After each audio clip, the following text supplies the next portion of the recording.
শুভ সকাল বন্ধুরা, আমি মৌসুমি আবার একটা নতুন ব্লগে তোমাদের সবাইকে স্বাগত। তো কেমন আছো তোমরা সবাই? তো দেখো সকাল সকাল স্নান টান করে ঘরের কাজকর্ম করেই এসছি। আবার ভেবো না কাজ করে মার বাড়িতে রোজ রোজ চলে আসি। তো যাই হোক, আজকে এটা হচ্ছে তোমার স্যাটারডের ব্লগ। তো একটু দিতে লেট হয়ে গেল, কারণ আজকে অনেক কিছু স্পেশাল মেনু আছে। তো যাই হোক, আজকে সকালবেলা এসে মার বাড়িতে একটু খেলাম গোলা রুটি। আর আজকে না মার যেহেতু চাটুটা আগে থাকতেই মাজা ছিল, ওই জন্য না রুটিগুলো একটু তেল তেল হয়ে গেছে, তারপরে পুরো ধোসার মতো মুড়মুড়ে হয়নি।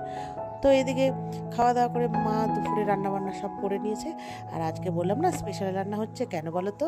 আজকে আসবে আমাদের বাড়িতে দুজন অতিথি। তো ভাই ওই জন্য বলেছে তোমার আলু বিরিয়ানি করে দিতে আর চিকেন কষা। তো ওই জন্য দুপুর থেকে রান্নাবান্না স্টার্ট করেছি। মার তো মোটামুটি রান্না হয়ে গেছে। তো এদিকে এখন বাজে 3টে সাড়ে 3টের মতো, খাওয়া দাওয়া করে নিয়েছি। তো এদিকে করব বিরিয়ানি। তো এই যে তার আগে দেখো, যেখান থেকে দুজন অতিথি এসছে তারা নিয়েছে কত বড় একটা ভেটকি মাছ, ভেটকি বলা। ওরা যেহেতু ওদের ওখানে মাছের ওদের আড়ত, তো তার জন্য ওরা এই ভেটকি মাছটাকে নিয়ে এসছে বিশাল বড়। তাই তোমাদের সাথে একটু শেয়ার করলাম, ঠিক আছে? তো তারপরে দেখো এবার আবার চলে যাচ্ছি রান্নায়। তো ওইদিকে পেঁয়াজ বেরেস্তা, তারপরে পেঁয়াজটা একটু চিকেনটার মধ্যে দেবো, সেটা হচ্ছে তোমার একটু ইসে করে নিলাম, ভেজে নিলাম, আলু মালু সব সেদ্ধ করে নিয়েছি। এবার মাংসটাকে পরে ভাজবো আর হচ্ছে ভাতটা করব। আর এদিকে সন্ধেবেলা মেয়ে করেছে একটু ডালগোনা কফি, মানে যখন যা মাথায় ভূত চাপে তাই করে।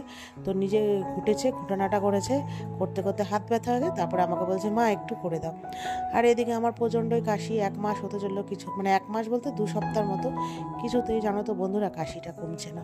তো প্রচণ্ডই বিরক্ত লাগে। তা আমি বললাম আমার ভালো লাগছে না, এদিকে বিরিয়ানি করছি আর আরও ভালো লাগছে না, তো ও তো শুনবে না। তো যাই হোক, তারপরে আমি একটু ঘুটানাটা করে দিলাম।